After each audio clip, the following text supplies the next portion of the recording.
Конец света – пожалуй, одна из самых популярных тем последних лет. Хотя обещанный некоторыми псевдоучеными конец света в декабре 2012 года так и не состоялся. Но оттого интерес к данному вопросу не угас. Если быть более серьезными и подойти к изучению данной темы, основываясь на самую достоверную информацию, священный Коран и хадисы пророка Мухаммада, алейхиссаляту вассалям, то становится очевидным, что мы живем во временном промежутке, близком к концу света.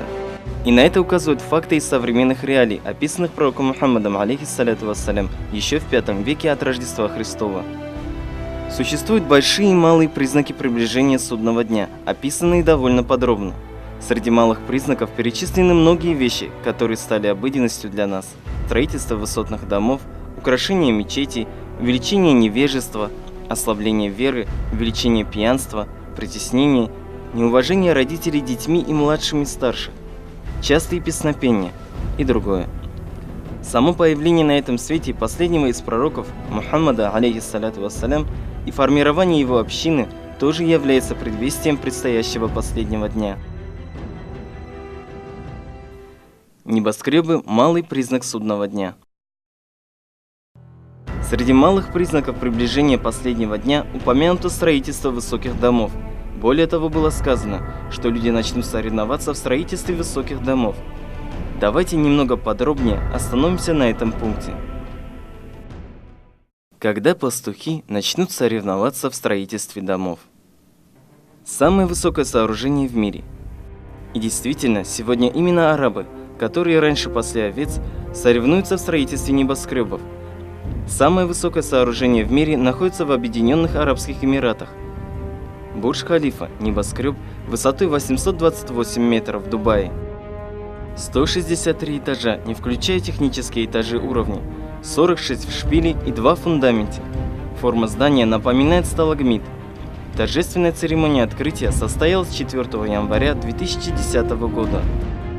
Строительство небоскреба началось в 2004 году и шло со скоростью 1-2 этажа в неделю.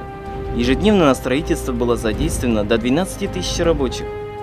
На его создание ушло около 320 тысяч метров в кубе бетона и более 60 тысяч тонн стальной арматуры.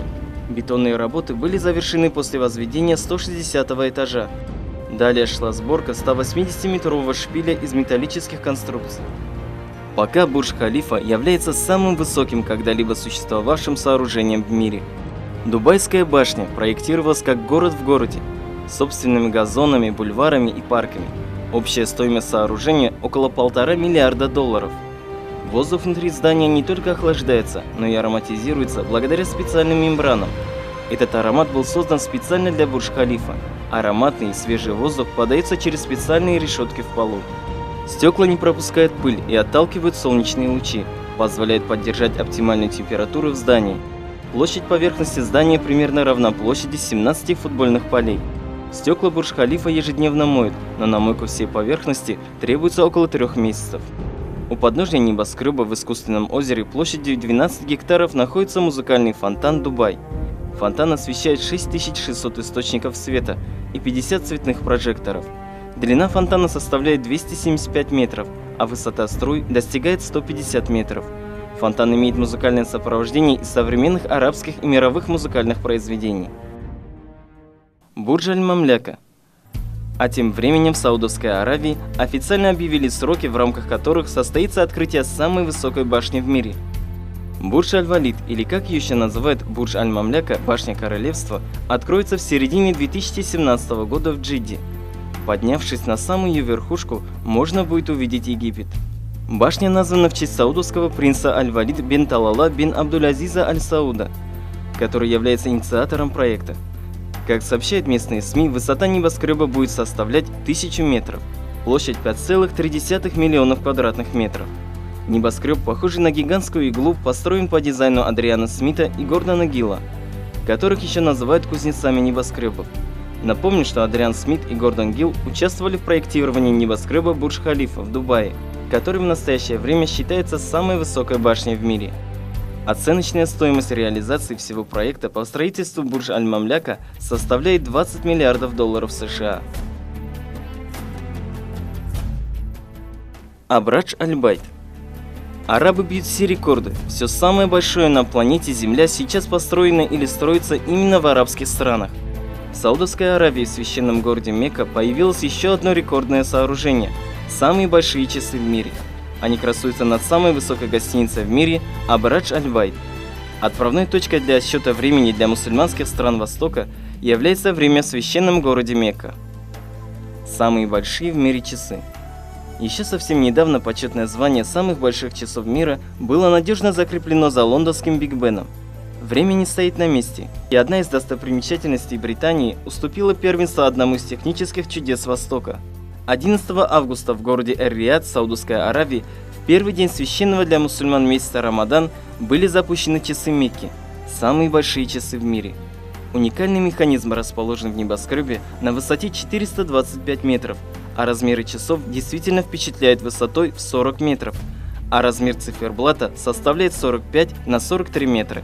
Весит механизм часов Мекки 36 тысяч тонн. При этом длина минутной стрелки 22 метра, часовой 17 метров. Каждая деталь механизма спроектирована так, что в любой момент при повреждении ее можно вынуть и заменить. Циферблат часов Мекки составлен из 90 миллионов фрагментов уникальной хрустальной мозаики. Разработка механизма велась швейцарскими инженерами. Для реализации уникального проекта им понадобилось 2 года. Благодаря подсветке в ночное время самые большие часы в мире могут увидеть 10 миллионов человек с расстояния 17 километров или же с 12 километров днем. Нижний край циферблатов этих рекордных часов находится на высоте 380 метров над уровнем Земли. Это в 6 раз выше, чем нижний край часов на башне Биг Бен. Современная Мекка имеет амбиции нового Гринвича, нулевого меридиана, по крайней мере для мусульман всего мира. Эти часы оснащены светодиодами, а специальная зеленая подсветка мигает 5 раз в день во время молитв. В общем, все для правоверных мусульман. Lamborghini Aventador. Еще один интересный эпизод арабской роскоши. Совсем недавно департамент полиции крупнейшего города Объединенных Арабских Эмиратов оснастил свой автопарк автомобилями Lamborghini Aventador, мощность двигателей которых составляет 700 лошадиных сил.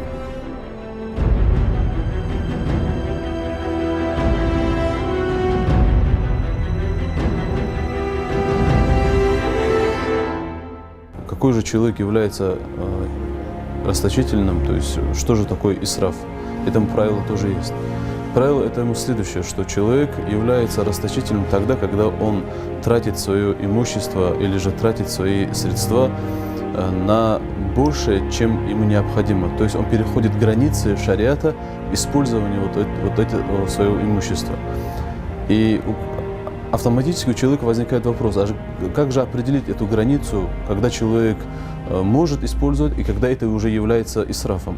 Так вот, этому уже является правило, что человек в том, что он нуждается и в том, в чем он должен расходовать, вот это является можным. А то, в чем он не нуждается и то, что является излишним, это уже является расточительством. Мы можем привести пример этому. Например, если человек, зовет домой гостей, это хорошо. Угощает этих гостей, это тоже хорошо. Этот человек считается щедрым, это очень приветствуется. Но когда человек для того, чтобы накормить 10 гостей, он готовит еду на 50 человек, и 10 человек поев, останется еда уже от 40 человек, то он будет вынужден выбросить эту еду. Вот это называется уже исрафом, когда человек, видите, он использовал имущество больше, чем ему необходимо. То же самое, например, человек, который строит большой дом, у него семья ограничена, там 2 детей, жена и он сам, и он строит вот эту 4-этажную и 5-этажную хорому, большой дом, и практически на 3, 4 и 5 этажи даже не поднимается. В этом случае, то есть он тратит деньги на то, что ему нет необходимости. Это тоже является исрафом.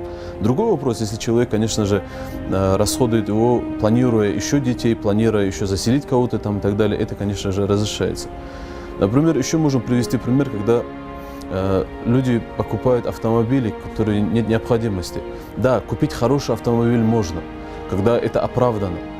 Но покупать несколько автомобилей и покупать их, так скажем, такой дороговизны, которые не оправданы, это уже нельзя. Например, покупать золотом обделанный автомобиль. Нет, необходимости нет, это является исрафом. Покупать автомобиль, который, я не знаю, мотор, который запчасти некоторые из золота, в этом тоже необходимости нет. брать автомобиль, кожа которого очень дорогая в автомобиле. То есть в этом тоже необходимости нет. Поэтому те вещи, которых необходимости нет, это является исрафом. Роскошь и голод живут рядом. Это лишь некоторые факты рекордных достижений сверхдорогих проектов, которые реализуются в арабских странах. Но кто может сказать, а что в этом плохого? Вроде ничего плохого нет. Просто слишком сильный контраст получается в мусульманском мире, когда они пользуются золотыми унитазами, в то время как другие умирают с голоду или живут в блокаде, в ожидании, когда израильские солдаты выгонят их из своих домов. Мы сегодня видим, например, вот даже в интернетах, как некоторые люди, допустим, целые горы еды бывают, которые они готовят людям для каких-то праздников, на свадьбах и так далее, но в итоге выбрасывают эту еду. Это тоже является исрафом. Поэтому, когда мы говорим об исрафе, нужно понимать и причину этого исрафа. Причиной исрафа послужили то, что человек не знает свою религию и не благодарит Всевышнего Аллаха за те блага, которые он ему дал. Почему он не знает религию? То есть, не зная религию, он не понимает, что вот это является исрафом, а вот это не является. Он не может определить. А неблагодарность почему? Потому что Всевышний Аллах дал ему столько имущества, которое бы он, казалось бы, должен был распределить его не только для себя, а и для нуждающихся. Он строит вот эти хоромы, он тратит столько денег и попусту выкидывает еду, в то время, когда есть тысячи и миллионы людей, которые голодают от голода, умирают, у которых нет дома войти и умирают от холода. Когда есть такие люди, обязанность богатых людей на них возложена. Это обязанность. Пусть человек не думает, что это его только имущество. Всевышний Аллах дал это имущество ему на время. Всевышний, как дал ему, он также может забрать у него. Но человек, если не будет благодарен Всевышнему Аллаху, то имущество, которое он ему дал, он должен расходовать его. Если он не будет его расходовать, конечно, Всевышний Аллах может и лишить его. А даже если не лишит, ему будет еще хуже. Почему? Потому что он за все это имущество будет отвечать перед Всевышним Аллахом.